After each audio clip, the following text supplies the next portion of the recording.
नमस्कार विद्यार्थी वर्गांनो, UPSC guide मध्ये तुमचं स्वागत आहे।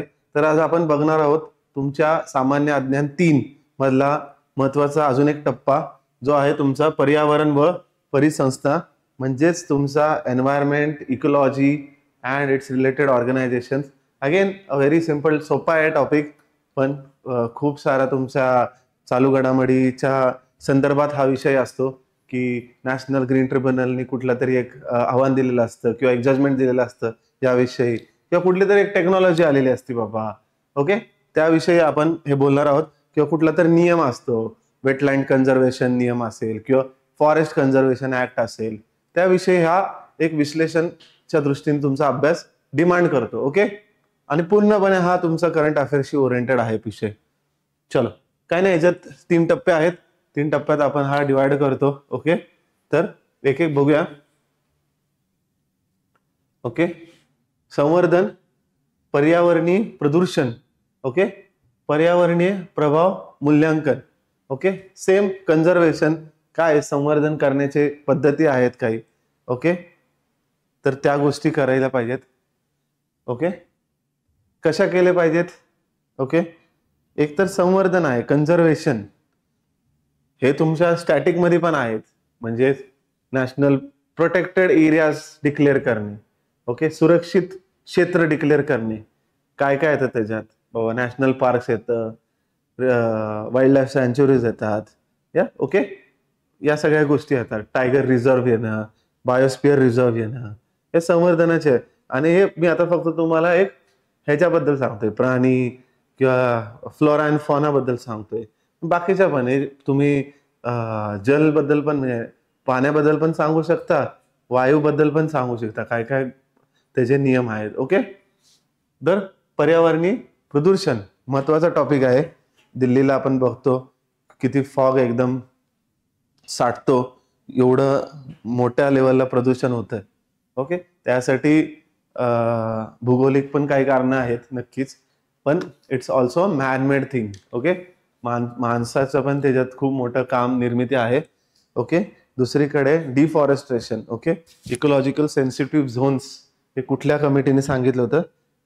कस्तुरा रंजन कमिटीने सांगितलं होतं, पण तरी जर बघितलं तर मायनिंग होत आहे, ओके, झाडतोडी होते खूप प्रमाणात, त्यामुळे जे प्रदूषण होणं, ओके, त्याला आपण एक पर्यावरण प्रदूषण म्हणतो। किंवा दूषित पाणी डायरेक्ट नदीमध्ये सोडणं, ह्याच्यामुळे पण ज्या गोष्टी आहेत, आता ह्याच्यासाठी काय काय संस्था आहेत ना, बॉडीज आहेत ना, ओके, त्या गोष्टी आपल्याला करायच्या आहेत।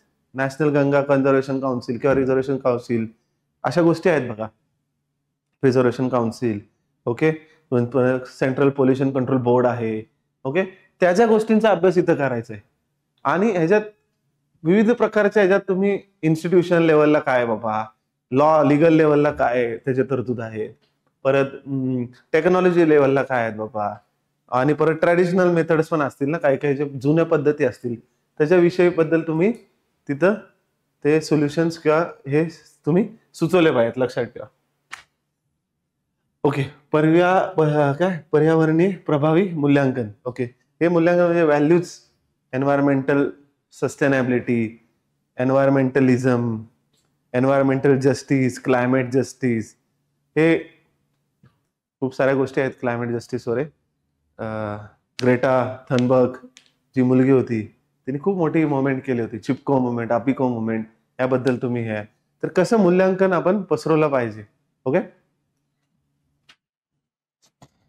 चल पुढे बघूया। ओके, तो झाला तुमचा पर्यावरणाचा पार्ट। आता अजून एक येतोय, म्हणजे हा पर्यावरणाशी असा नाही related, but most of all ह्या जो आपत्तीचा आपण विषय बघतो त्याच्या रिलेटेड आहे। आपत्ती व आपत्ती व्यवस्थापन, आपत्ती जोखमीचे लक्षणांकन, धोके, आपत्ती प्रतिसाद, ओके, सोपं आहे। डिझास्टर अँड डिझास्टर मॅनेजमेंट काय, 2 ते 3% GDPचा लॉस होतो कुठलाही आपत्ती झाल्यावर, लक्षात ठेवा।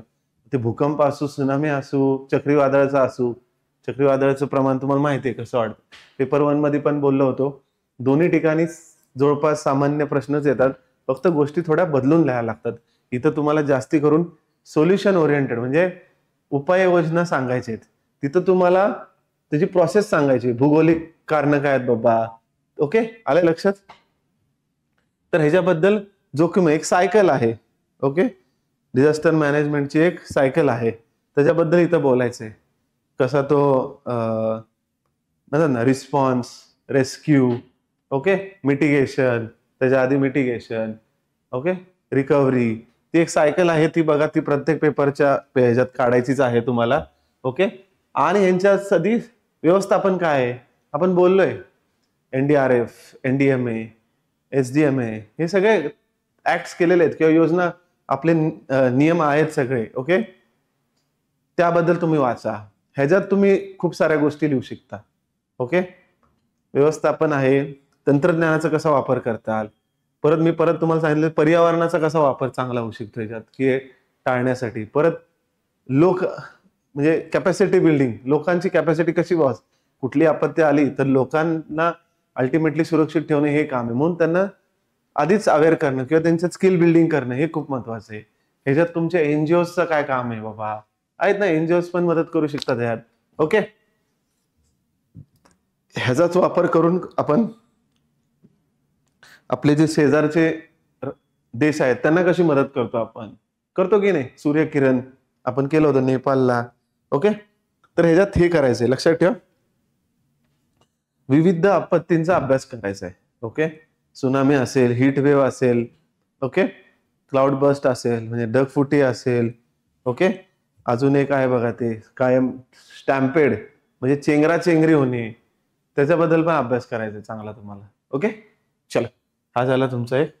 आणि यातला शेवट नैसर्गिक व मानव निर्मित आपत्ती व्यवस्थापन, हे झालंय. ह्याच्यातलंच आहे. नैसर्गिक सांगितलं, मॅनग्रोव्ह, विनग्रोव्ह, आणि मानव निर्मिती. ओके, हे बोललोय आपण ह्याच्याबद्दल. ओके, तर ह्याच्यात अजून एक टॉपिक जो इम्पॉर्टंट येतो की जो होता एन्व्हायरमेंटल इम्पॅक्ट असेसमेंट. ओके, त्याबद्दल पण नक्की वाचा. छोटा टॉपिक आहे, सोपे आहेत, दोन्ही स्टॅटिक आहेत. एकदाशे नीट करून ठेवा. मला वाटतंय 2-2 प्रश्न येतात नेहमी, ऍटलिस्ट एक प्रश्न दोघांमध्ये. 40 मार्क तुमचे फिक्स होऊन जातील. Okay, thank you. पुढच्या टप्प्यात भेटूया, महत्वाचा टप्पा आहे. ओके, अंतर, ओके.